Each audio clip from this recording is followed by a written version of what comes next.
Do you have to be a doctor or nurse to open a residential assisted living home for seniors?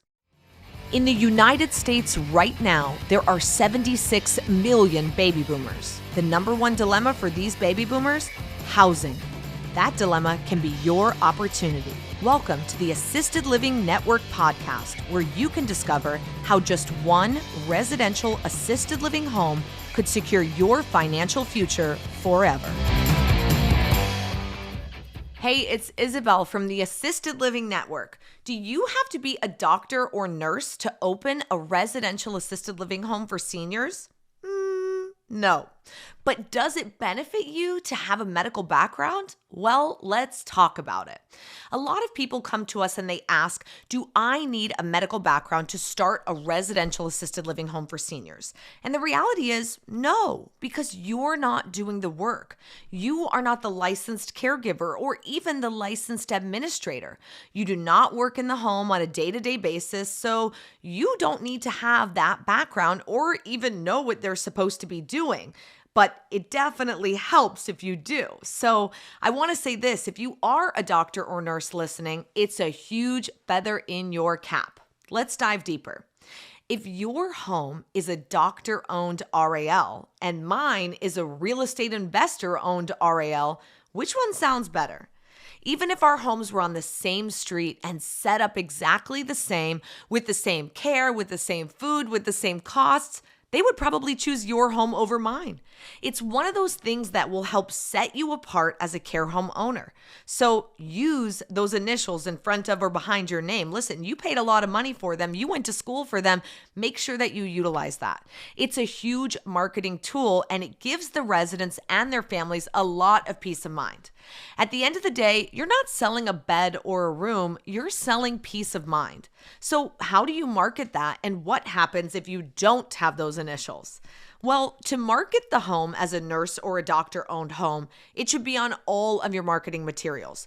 We have amazing students who are pharmacists, dentists, chiropractors, or Illich and Rhea, who own a home out in Minnesota. He's a doctor, she's a nurse, and their home is known as the first and only doctor and nurse-owned residential assisted living home in Minnesota. Our student Snawing, he's out in Wisconsin and he was a traveling nurse before he started his residential assisted living home. His home is a nurse-owned residential assisted living home. I know that gives me a lot of peace of mind when I'm thinking about where to put my loved one.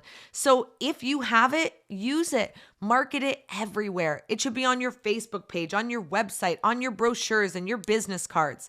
I know one of our students, every time she writes her name, it's Dr. Sarah, right? It's Dr. Sarah, and then she's got her phone number. Every time it's somewhere on her information she's handing out to people. When you become known as that, people are going to be very confident and comfortable leaving their loved ones in your care. You paid a lot of money for those initials. It is time to market them and get that return on your investment. But what happens if you don't have a medical background? Nothing. It's totally fine. I don't, and most of our students don't, and we don't have trouble filling beds. No one doubts if we can care for their seniors because at the end of the day, we are not caring for the seniors, just like the doctor or nurse owner is not. The licensed caregivers are. Keep that in mind and just remember you're totally fine. But if it's not difficult to get a caregiving or administrator's license in your state, go ahead and do it. Just so you know what they're being told to do and what they're being told that they're responsible for. This can give you lots of peace of mind when it comes to hiring.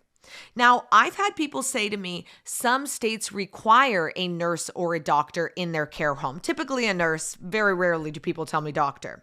And what they've read is that this person maybe needs to be there to pass medication or something like that.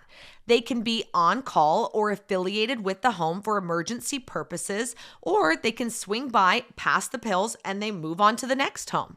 So I want you to write down the nurse who you may be working with, their information on that application for your license, because you do need that. I don't want you to forge anything. If they're requiring you to have a nurse, who can do those different things, make sure that you find one, a licensed, amazing, RN or nurse, whatever it may be, so that they can fill that need for your state requirements. But don't think that you need a nurse full-time on staff 24/7 and you have to pay them a full nurse's salary. That's typically not what the state is asking for. So make sure that you read between the lines, find out what the other care homes are doing in your area, and really understand what the ask is. Now, if the state requires a doctor, which I've never heard of, this doesn't mean you need to have a doctor sitting in the home full time waiting on someone to need them. What a waste of time and money. If for any reason you thought you read that you need a doctor in your home 24/7, right? That seems like a lot of waste of time and money. What are they doing all day? Just sitting and waiting on someone to need them? That's not really reality. Typically, what happens when someone moves into a care home is they have a doctor that they go see, usually outside of the house. But when they move into the home, their ADLs have changed. That's why they're moving into the home. And so oftentimes you will share with the family that, hey, we have a doctor who comes by and checks out our residents, whether it's weekly, bi-weekly, monthly, whatever the case may be. He can be your new doctor if you want. You get the family in touch with him or her, and when they, move into the home, if they choose to change to that in-home doctor, that's a great way to get all those little checkups and appointments as needed. Now, sometimes a nurse may be able to do similar things, whether it's weigh-ins or just little checks over the course of time to make sure that your senior is aging, well, and that they're safe and they're okay. But usually you do not need a doctor. That would be a big waste of money. Something to keep in mind, if you're getting an SBA loan, sometimes they'll say that they want to see experience on your team. So you may have to list your administrator who's been in the business for a while.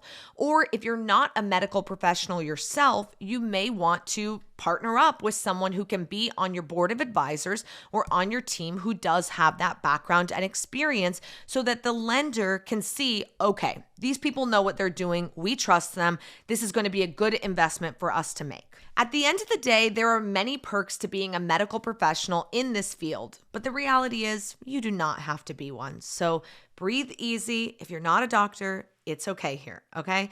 And if you are experienced and you are a medical professional, market that all day, baby. Don't forget to like and share this episode and follow us wherever you listen to your favorite podcasts. Thanks for listening to the Assisted Living Network.